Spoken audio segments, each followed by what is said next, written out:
खरंच समाजसेवक असतो, जो खरा नेता असतो, त्याची जनतेशी नाळ असते. अरे पडलो तरी बेहतर, चल तुझे कामं मी करतो. केली का नाही? आम्ही तुमच्यामध्ये राहिलो, तुमच्या सुखदुःखात राहिलो. अरे ज्याला निवडून दिलं ते कधी तुमच्या सुखदुःखात आले नाही, ज्यांनी काही काम केलं नाही. आणि आज हा गद्दार, तो गद्दार, तू महागद्दार, तू काय सांगतो आम्हाला? आणि त्यांची हिंमत असेल तर समोरासमोर त्यांनी बसावं. कशाला गप्पा करताय तुम्ही? बोलता येतं म्हणून माणसाने काही बोलू नये. हा तुम्ही तुमच्या कामाच्या जीवावर मागा ना. काय म्हणायचं की मी देण्याकरता एवढा कोट्यावधी रुपयाचा निधी आणला, मला तुम्ही मतं द्या. काय हरकत आहे? दिलीप मोहिते इथं सांगतो मी हो देण्याकरता हे काम केलं, ते काम केलं, आणि म्हणून तुमच्याकडे मागतोय, मतं मागतोय. हे तर बरोबर आहे का नाही? पवारसाहेबाला आम्ही सुद्धा मानतो ना. काय आमचं वैर आहे? एक महाराष्ट्राला मोठा नेता आहे. तर आमची पवारसाहेबांकडे अपेक्षा होती. साहेब एवढं मोठं केंद्राची सत्ता तुमच्याकडे होती, केंद्राचे कृषी मंत्री तुम्ही होता.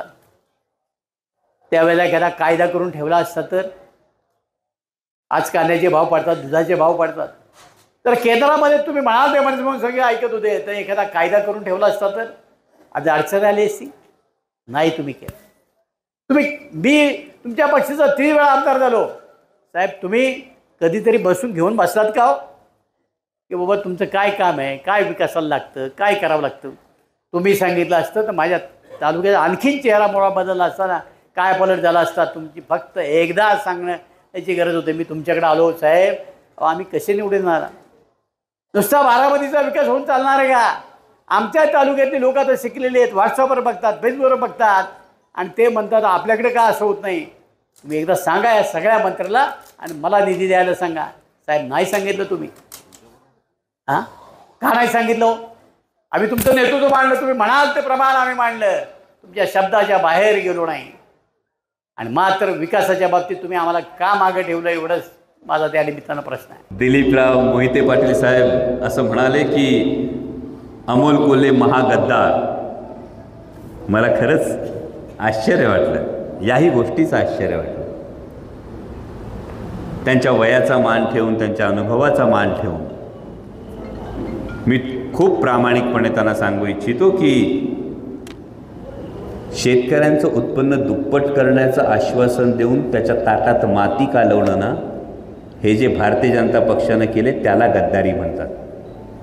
दरवर्षी 2 कोटी रोजगार देतो असं सांगून 83% सुशिक्षित बेरोजगार या देशात केलेत ना, त्या भारतीय जनता पक्षाने जी जनतेशी केली ना त्याला गद्दारी म्हणतात.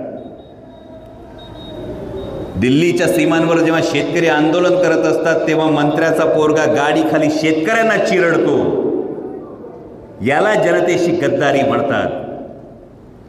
पेट्रोल जेव्हा 100च्या पार जातं, गॅस जेव्हा 1000च्या पार जातो, तेव्हा जनतेच्या तत्वांची हिताशी केलेली याला गद्दारी म्हणतात.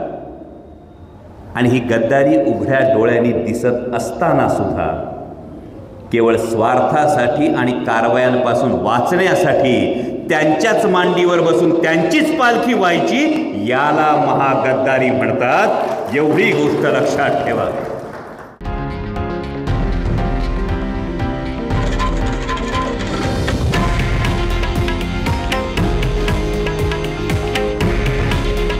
हे आहे देशातील नंबर 1 न्यूज नेटवर्क आणि आपण पाहत आहात TV9 मराठी.